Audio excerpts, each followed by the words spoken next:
And welcome back as we conclude Acts chapter 6. Today we finish a story that Luke has been focusing on Stephen. Stephen was chosen to serve the widows, and as he's been doing that, he's been so intentional, passionate, and purposeful that he was speaking and confounding the wise. Does that sound familiar? Well, we're going to see the reaction of some of those people that disagreed with him. So we're going to read a portion of scripture, pull out a timeless truth. Let's dive in. Verse 11. Then they secretly instigated men who said, "We have heard him speak blasphemous words against God and Moses." And they stirred up the people and the elders and the scribes, and they came upon him and seized him and brought him before the council. And they set up false witnesses who said, "This man never ceases to speak words against this holy place and the law. For we have heard him say that this Jesus of Nazareth will destroy this place and will change the customs that Moses delivered to us." And gazing at him, all who sat in the council saw that his face was like a face of an angel. Now, we don't know how much time had passed between Stephen's conversion, his appointment to serve the tables, and the moment where he stood trial for his faith. You see, his life may have shifted drastically.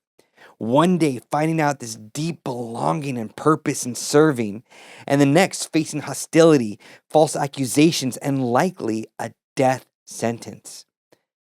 What thoughts must have raced through his mind as he stood before that council? Yet, scripture doesn't record his panic or even his protest. Instead, we're told that his face was like the face of an angel, a reflection not of fear, but of peace. His countenance revealed the posture of a man fully surrendered to God, whether the path ahead led to a prison cell or to a martyr's death. You see, Stephen's faith testified to an inner reality, a heart anchored in trust, not outcome. He didn't need a platform, a long legacy, or a dramatic escape to feel useful to God. He simply trusted that whatever came, life, death, or something in between, God would use it for his glory. What about you? If obedience today meant obscurity, discomfort, or even loss, would your face still reflect trust?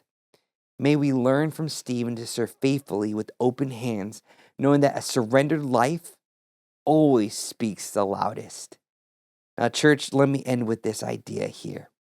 I remember growing up and hearing the phrase, "fix your face," especially when you're angry or you're pouting or you just wear your emotions on your sleeve.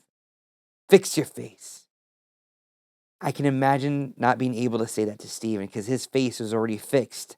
Not on an argument, not on the situation, but his face was fixed on God. No matter what, God, you can't take away the joy of my salvation. You can't take away what I have in you. And if I get to see you, oh man, even better. So I want to encourage you today. How are you wearing your face? Do you need to fix your face? Not just physically, but fix your face towards God. God bless.